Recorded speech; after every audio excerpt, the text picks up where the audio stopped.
Most cars don't fail suddenly. They fail expensively, right after the warranty disappears. And the people who know this best aren't reviewers or rating agencies. They're mechanics.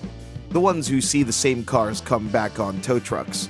The ones who recognize the problem before you finish the sentence. Because they've already fixed it 10 times this month. So today we're breaking down 9 cars that mechanics would never buy.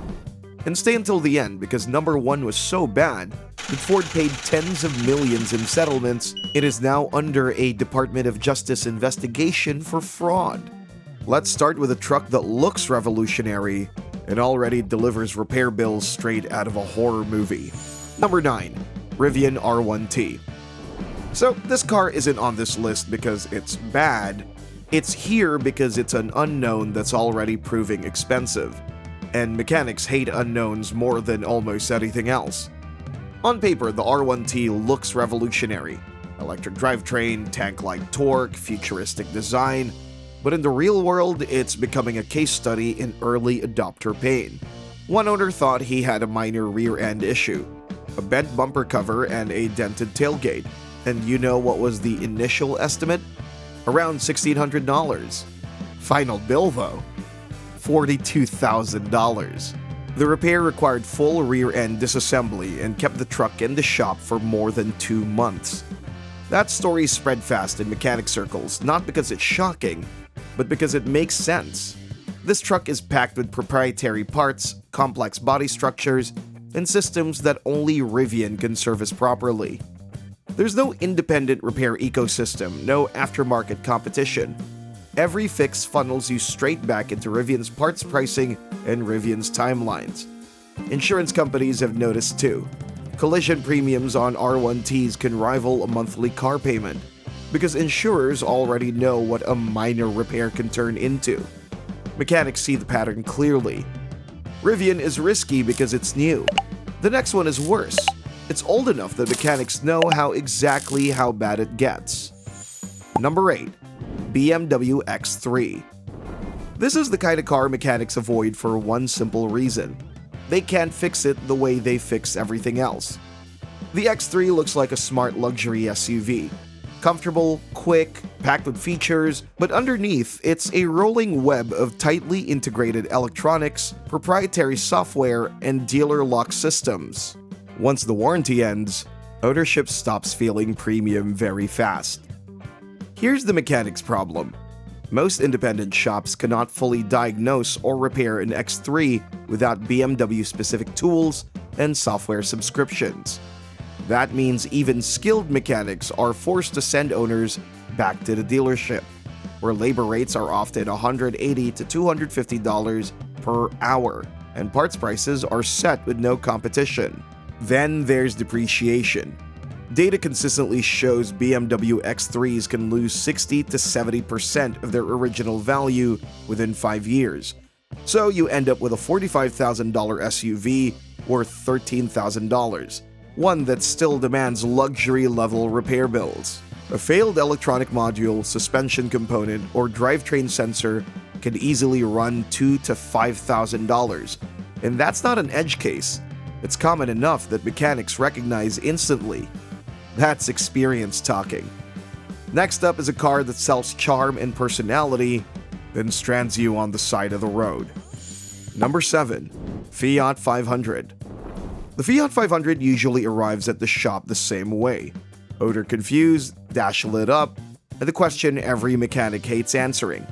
Why is this so expensive? Because with a 500, problems are small, but the bills rarely are. One of the biggest issues mechanics point out is parts quality. Suspension components wear out quickly. Electrical gremlins are common. Sensors fail for no clear reason. And when something does go wrong, repairs often feel disproportionate to the size and value of the car. A failed transmission or engine issue on a Fiat 500 could easily cost more than the car is worth on the used market. Many Fiat 500s were built with aggressive cost-cutting, and it shows over time. Plastics age poorly, interior components loosen or crack, cooling and electrical systems tend to be fragile, and the real problem is expectation. Owners think they're buying a simple, easy-to-own city car. Mechanics know they're buying something that looks simple but isn't built to last. When a mechanic avoids a car because it combines low resale value with a high annoyance factor, that's a losing formula. So that's what happens when a car is built cheap. Now let's talk about a car that wasn't just unreliable, it scared mechanics for a very different reason. Number 6. Dodge Dart. Now this car didn't just disappoint mechanics, it scared them. The Dodge Dart wasn't known for gradual wear or annoying quirks. It became infamous for sudden engine stalling, sometimes at highway speeds, sometimes at intersections, sometimes with no warning at all. Under the hood, the problems stack up fast. Certain model years, especially around 2013 to 2015, suffered from excessive oil consumption, worn piston rings, and valve seal issues. Owners were forced to top off oil constantly just to keep the engine alive. Miss it once, and you're staring at catastrophic engine damage. And here's why mechanics warn people away from the Dart entirely. When these issues appear, they don't fail gently. The car simply stops cooperating. And by the time it's in the shop, the repair often costs more than the car is worth. And when a car develops a reputation for shutting itself off without warning, that reputation sticks permanently. If this sounds uncomfortably familiar, tell us how many miles your car survived before the problem started. Now, let's get to number 5. Number 5. Tesla Model 3. Now we have Tesla. On paper, the Model 3 looks like the future of affordable EV ownership. But once something does go wrong, and mechanics will tell you that eventually it does, ownership turns into a closed ecosystem with no escape routes. The core problem is control. Tesla tightly restricts parts, software access, and diagnostics. Independent shops are locked out.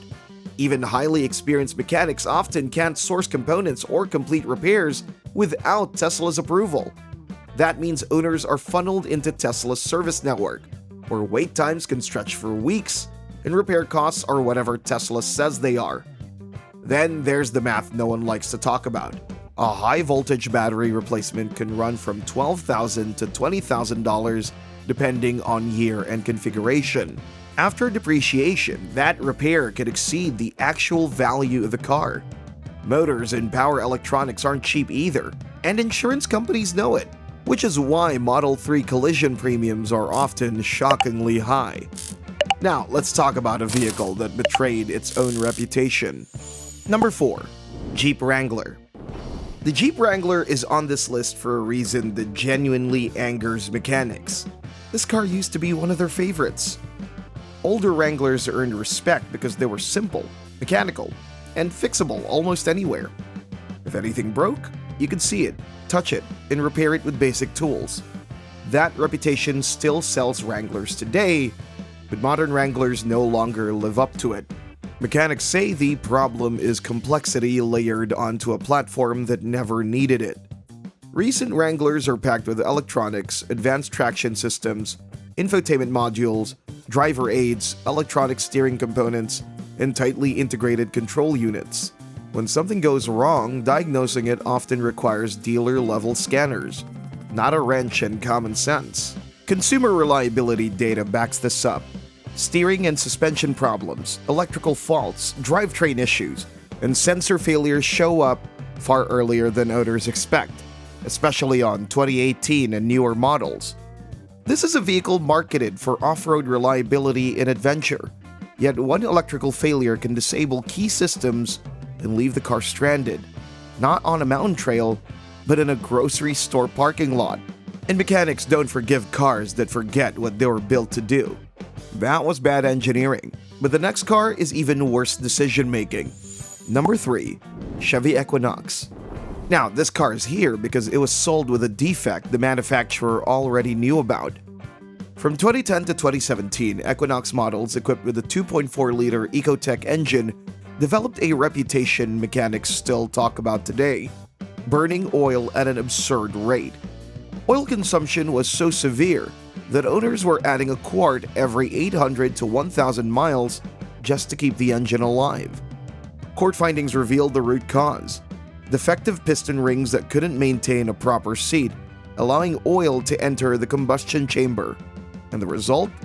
Accelerated wear, fouled plugs, catalytic converter damage, and eventually, engine failure. GM settled class action lawsuits covering earlier model years, then quietly expanded coverage as the same failure kept appearing in later ones. Mechanics saw this play out in real time. Equinoxes coming in daily, engines knocking. Oil lights were ignored because owners were never told to check levels constantly like it was 1975. Rebuilds and replacements routinely ran $4,000 to $6,000, often more than the vehicle's market value.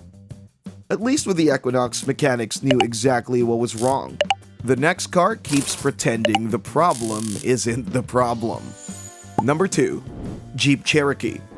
Ask a mechanic about the Jeep Cherokee and watch their expression change. They're not remembering one bad repair, they're remembering years of the same one.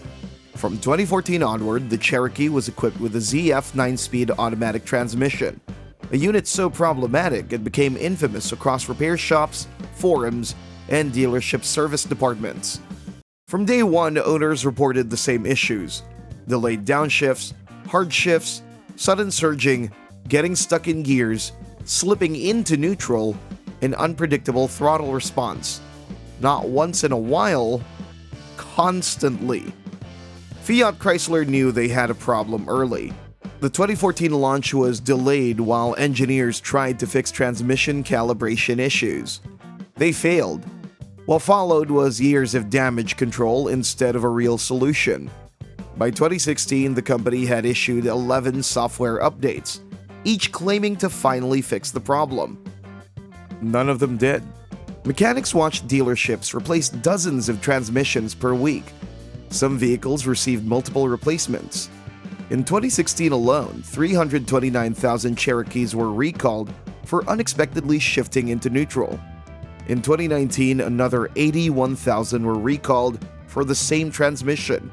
The issue never went away. Then came the most telling admission of failure.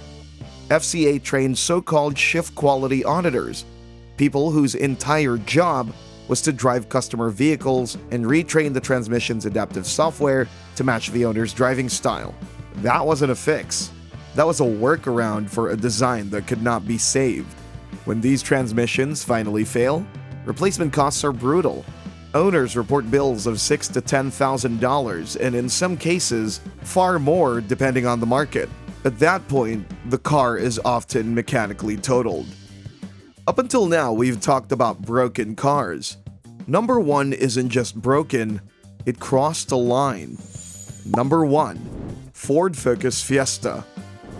This isn't just the worst car on the list. This is the one that changed how mechanics trust manufacturers forever. From 2011 to 2019, Ford sold nearly 1.5 million Fiesta and Focus models equipped with the PowerShift dual-clutch transmission, a system that should have never made it to customers.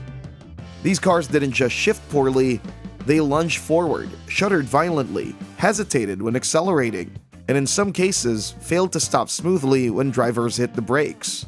Owners complained immediately, mechanics saw it in an instant, and internal documents later showed Ford knew before launch that the transmission was defective. And instead of fixing it, Ford kept selling the cars. What followed was years of denial, software updates that did nothing, and customers being told the behavior was normal. Meanwhile, the transmission kept failing, sometimes repeatedly. Some owners even went through 2, 3, even 4 replacements. Each one cost $3,000 to $5,000, and none of them solved the problem permanently. Eventually, the court stepped in. Ford paid over $30 million in cash settlements, spent tens of millions more on buybacks, and was fined $10 million in Australia for unconscionable conduct. Internal communications revealed Ford admitting that they had no real solution, yet production continued. Now the situation has escalated further. Ford is currently under a DOJ investigation for fraud related to how these vehicles were marketed and sold. This is why mechanics despise this car. And that's why the Ford Fiesta and Focus with the power shift transmission will always sit at the top of lists like this. Before you believe another reliability score or dealer promise, stop and think about who actually lives with these cars when they fail. The people fixing them every day make very different buying decisions than the people selling them. So if this list changed how you think about reliability, hit like and share it with someone shopping right now. And don't forget to subscribe and turn on notifications for more real-world car guides.